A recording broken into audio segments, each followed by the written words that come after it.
Video शुरू करने से पहले मैं आपको एक चीज बता दूं कि 10 से 12 जून के दरमियान जो है वो बजट आ रहा है और उस बजट के पेश होते साथ ही मैं आपको जो है वो तमाम प्रोसीजर बताऊंगा, सारी बातें बताऊंगा कि जहां जहां पे टैक्सेस इंक्रीज हुए हैं, जहां पे टैक्सेस कम हुए हैं और किस तरीके से सैलरी वाले लोग अपनी रिटर्न फाइल कर सकते हैं, बिजनेस वाले लोग किस तरह रिटर्न फाइल कर सकते हैं। स्टेप बाय स्टेप गाइड करूंगा। आने वाली वीडियोस आपके लिए बहुत ज्यादा हेल्पफुल होंगी। मेरी रिक्वेस्ट है कि मेरी जो यूट्यूब वीडियोस होती है उसको लाइक जरूर किया करें। अगर मेरी वीडियो से आपको किसी किस्म का कोई भी नॉलेज मिला है जिससे आपको अपने नॉर्मल कोर्स ऑफ लाइफ में फायदा हुआ है तो प्लीज मेरी वीडियो को जरूर लाइक कीजिए। और अगर आपका कोई दोस्त या कोई भी रिश्तेदार किसी किस्म की उस प्रॉब्लम में है तो उसको ये वीडियो जरूर शेयर किया जाए और ताकि उसकी जो है वो हेल्प हो सके। और किसी भी किस्म की अगर आपको लीगल एडवाइस चाहिए तो वो आप नीचे कमेंट के अंदर जो है वो लिख सकते हैं। मेरी कोशिश होती है और मैं करता भी इसी तरह हूं कि तकरीबन तमाम लोगों को मैं कमेंट में फ्री लीगल एडवाइस जो है प्रोवाइड करता हूं। तो अब अपने टॉपिक की तरफ आते हैं और आज की वीडियो शुरू करते हैं। हमारे यहाँ पे जब किरायानामा लिखा जाता है तो उसमें ये कंडीशन लिख दी जाती है जी, किराएदार प्रॉपर्टी के ऊपर स्टे नहीं लेके आएगा। उसके बाद जो है वो मालिक साहब जो है वो मुतमिन होकर बैठ जाते हैं कि जी अब तो कोई मसला नहीं है, मैंने लिख दिया है कि जी अब किराएदार मेरी प्रॉपर्टी पे स्टे नहीं ले सकता, तो अब मुझे जो है ना वो किसी किस्म की कोई परेशानी लेने की जरूरत नहीं है। लेकिन इसमें एक चीज मैं आपको क्लियर कर दूं कि हमारे कॉन्ट्रैक्ट एक्ट के अंदर ये बात लिख दी गई है कि ऐसी कोई भी कंडीशन जिससे किसी भी शख्स को कानूनी कार्रवाई करने से जो है वो रोका जाए, उस कंडीशन की जो है वो कोई कानूनी हैसियत नहीं। यानी कि अगर एक शख्स जो है वो इस चीज पे आ जाता है कि जी मैंने जो है वो अपनी प्रॉपर्टी को रेंट आउट कर दिया हुआ है लेकिन मैं किराएदार को जो है इस कंडीशन के बाद जो है वो आजाद हो जाता हूं, तो उसमें जो है वो उसकी किसी किस्म की कोई भी हेल्प नहीं हो सकती। अब मिसाल के तौर पे हम लेते हैं मालिक और किराएदार के बीच में एक एग्रीमेंट लिखा गया और उसको जो है वो 11 महीने के लिए लिखा गया या 12 महीने के लिए लिखा गया या 2 साल के लिए, जितनी भी उसकी ड्यूरेशन थी वो लिख दिया गया। अब उसको लिखने के बाद वो टाइम गुजरना शुरू हो जाता है।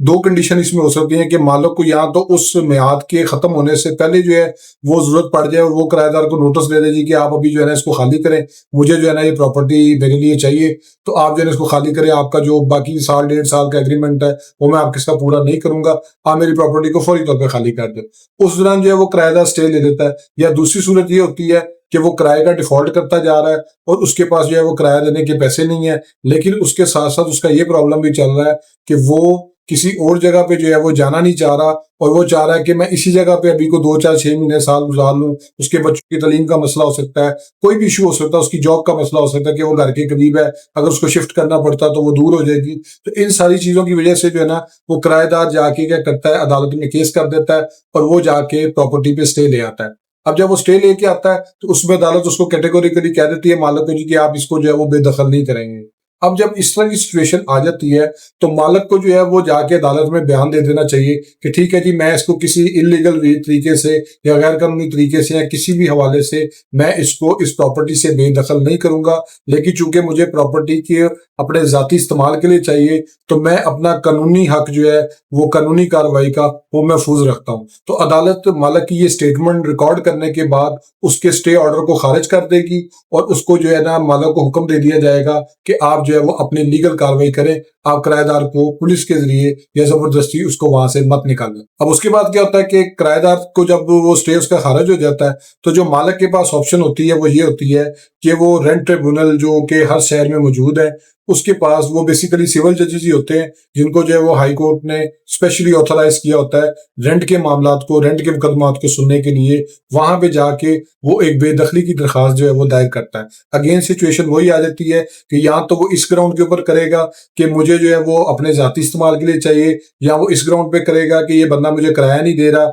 और मेरा नुकसान हो रहा है, और तीसरा ये है कि मुझे अपने ये जाती इस्तेमाल के लिए चाहिए और इसकी एग्रीमेंट जो है वो जो टेनेंसी है वो खत्म हो गई है या होने वाली है और मैं इसके साथ किसी भी हवाले से इस टेनेंसी एग्रीमेंट को आगे लेके नहीं चलना चाहता। उसके बाद जो है वो अदालत क्या करेगी, वो जो है किराएदार को इसका नोटिस कर देगी और किराएदार को वो जो है वो उसका आके जवाब देना पड़ेगा। और इसमें जो है इन एनी मीन, जिससे मैंने उस दिन वीडियो में बताया था कि किराएदार जो है वो जब उसके साथ स्टैम्प पेपर किया जाता है किराएनामे का तो मालिक ये गलती कर देते हैं जिसकी वजह से किराएदार उसकी प्रॉपर्टी पे कब्जा करके बैठ जाता है। उस वीडियो का लिंक आप ये ऊपर स्क्रीन पे देख सकते हैं कि ऐसी कौन सी गलती है जिसकी वजह से किराएदार जो है वो एक लंबे अरसे तक के लिए प्रॉपर्टी के ऊपर कब्जा करके बैठ जाता है और मालिक चाह के भी जो है वो उसको वहां से नहीं निकलवा पाता। यह वीडियो जरूर देखिएगा कि वो क्या गलती है, लेकिन इसके अंदर मैं आपको ये बता रहा था कि अगर किसी वजह से जब वो मालिक उसके खिलाफ किराए के केस के अंदर जो है वो उसकी बेदखली दायर करेगा, तो अगर इसने वो गलती नहीं की है जो मैंने उस वीडियो में बताई गई है, तो अदालत उसको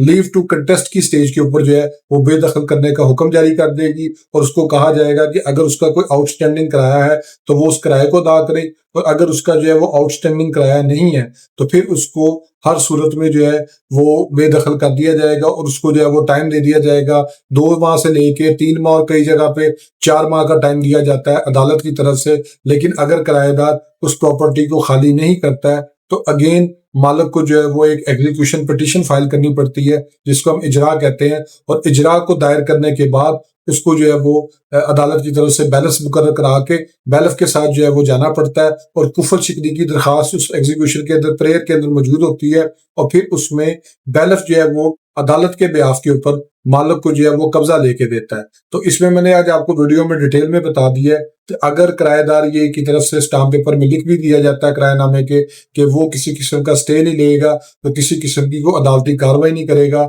तो इस कंडीशन की, इस शर्त की कोई कानूनी हैसियत नहीं है। ना किराएदार को लीगल प्रोसीडिंग से रोका जा सकता है, और अगर वो वहां पे जाके स्टे ले आता है तो अदालत उसको बिल्कुल 100% स्टे देगी भी और उसमें मालिक को रिस्ट्रिक्ट भी करेगी कि आपने किसी भी सूरत जो है वो किराएदार को इस प्रॉपर्टी से बाहर नहीं निकालना है। अब जब वो ये सिचुएशन होगी तो मालिक के पास किसी भी हवाले से, किसी भी सिनेरियो में, किसी भी सिचुएशन में कोई भी ऑप्शन नहीं है इस ऑप्शन के अलावा कि वो जाए रेंट ट्रिब्यूनल में बेदखली की दरखास्त को दायर करे और उसके बाद उसको मेरिट पे सुनने के बाद किराएदार को नोटिस करके उसको भी मेरिट पे सुनने के बाद अदालत जो है वो फैसला देगी, और उसका जो फैसला है वो बेदखली की सूरत में ही आएगा अगर उसने वो गलती नहीं की है जो मैंने उस वीडियो में बताई है। होप सो आपको ये वीडियो पसंद आई होगी। मेरे फेसबुक पेज को लाइक करें, यूट्यूब चैनल को सब्सक्राइब करें ताकि लीगल टॉपिक्स पे इसी तरह एडवाइस मैं आपसे शेयर करता हूँ। Thank you for